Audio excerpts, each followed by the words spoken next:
Барлықтарыңызға сәлем, арнамызға қош келдіңіздер.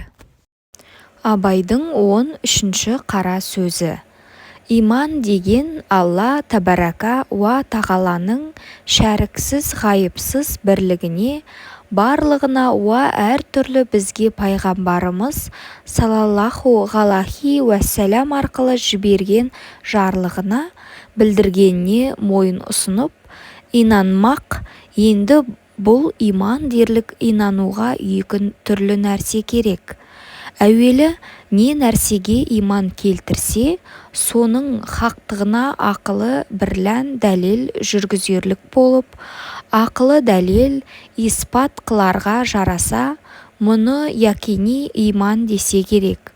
Екіншісі кітаптан оқу бірлән, яки молдалардан есту бірлән иман келтіріп, сол иман келтірген нәрсесіне соншалық берік боларға керек. Біреу өлтіремін деп қорқытса да, 1000 кісі 1000 түрлі іс көрсетсе де, соған айнып, көңілі қозғалмастай берік болу керек. Бұл иманды иман тақлиди дейміз. Енді мұндай иман сақтауға қорықпас жүрек, айнымас көңіл, босанбас буын керек екен.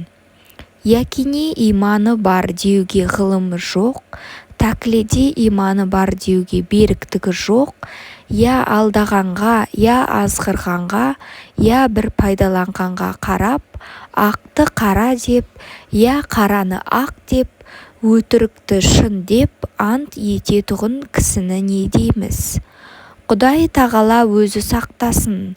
Әрнешік білмек керек, жоғарғы жазылмыш екі түрліден басқа иман жоқ.